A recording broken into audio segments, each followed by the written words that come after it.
ചിലപ്പോ മനസ്സിൽ പോയിക്കൊണ്ടിരിക്കുന്ന ഡയലോഗ് എന്തോ ഇഷ്ടമാണ് ആളുകൾക്ക് തന്നെ, അതാണ്.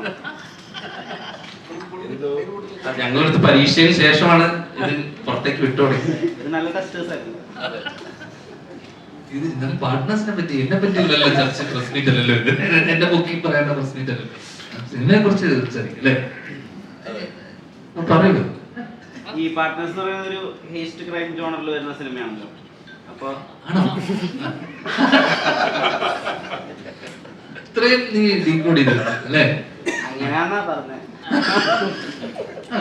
അപ്പൊ സാധാരണ പോലെയല്ല, നമ്മള് കുറച്ച് ഈ ക്യാരക്ടേഴ്സ് തമ്മിലുള്ള ഈ ഇന്റർ കണക്ഷനും ഡ്രാമയൊക്കെ ഓർത്ത് വെക്കേണ്ടതുണ്ടല്ലോ. ഇത്രയധികം കമ്മിറ്റ്മെന്റ്സിന്റെ ഇടയിൽ പാർട്ട്നേഴ്സിന്റെ കഥ മാത്രം ഓർത്ത് വെക്കാൻ എന്തെങ്കിലും കുറുക്ക് വഴികൾ ജാൻ ശ്രീനിവാസൻ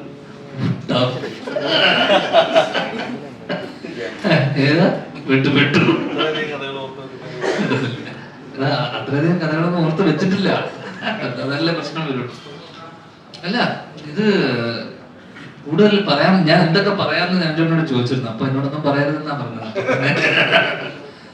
അല്ല, ഈ ആ ട്രെയിലറിൽ നിന്ന് മനസ്സിലാക്കി എടുക്കാൻ പറ്റുന്ന സാധനങ്ങളൊക്കെ തന്നെയാണ്. ഹെസ്റ്റാണ്, ചെറിയൊരു ക്രൈം ത്രില്ലറല്ല, മർഡർ ഹിസ്റ്ററി അങ്ങനത്തെ പരിപാടിയൊന്നുമില്ല. ഈ പറഞ്ഞ പോലെ ഒരു ഭയങ്കര മൾട്ടി ലെയർഡാ. പറഞ്ഞ പോലെ എന്താ പറയണ്ടേ, എന്താ പറയല്ലേ, ഭയങ്കര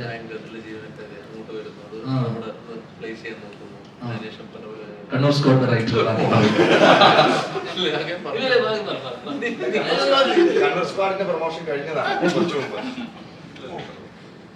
എനിക്ക് നവീൻ ചേട്ടൻ പറയും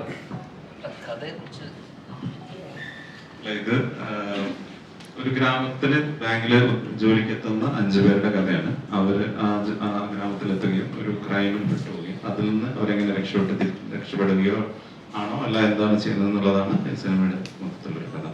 പക്ഷെ ഇത് കഥ പറയുന്നത് നോൺ ലീനിയർ പാറ്റേണിലാണ്. അത് ഒരു കേസ് അന്വേഷിക്കുന്ന ഒരു ഉദ്യോഗസ്ഥൻ, ഷാജൻ ചേട്ടനാണ് ഫൈനാൻഷ്യൽ ക്രൈം ഡിവിഷനിലെ ഒരു ഉദ്യോഗസ്ഥനായ ഷാജൻ ചേട്ടന്റെ ക്യാരക്ടർ ഈ കേസ് അന്വേഷിക്കുന്നത്. അത് കുറേശ്ശായി ഇതിന്റെ കഥ വരുന്നത് ഒരു സീറ്റഡ് ത്രില്ലർ എന്ന് പറയാൻ പറ്റില്ല. പക്ഷെ നിങ്ങൾ മലയാളത്തിൽ അങ്ങനെ ഈ തരത്തിലുള്ള ഒരു ജോണർ വന്നിട്ടില്ല. ഇതൊരു ഹൈസ്റ്റ് ത്രില്ലർ ആണോ എന്ന് ചോദിച്ചാൽ അങ്ങനെ പറയാൻ പറ്റില്ല. പക്ഷെ ഒരു എന്താ പറയാ, ഈ തരത്തിൽ ഒരു ത്രില്ലർ സിനിമകൾ ഇപ്പൊ നിങ്ങൾ മണി ഹേസ്റ്റ് അങ്ങനെയുള്ള കുറെ സിനിമകൾ ഇപ്പൊ നെറ്റ്ഫ്ലിക്സിലൊക്കെ വരുന്ന പോലത്തെ സിനിമകളൊക്കെ ഇഷ്ടപ്പെട്ട ആൾക്കാർക്ക് അതിന്റെ അതുപോലത്തെ ഒരു ജോണർ സിനിമയാണെന്ന് പറയാം.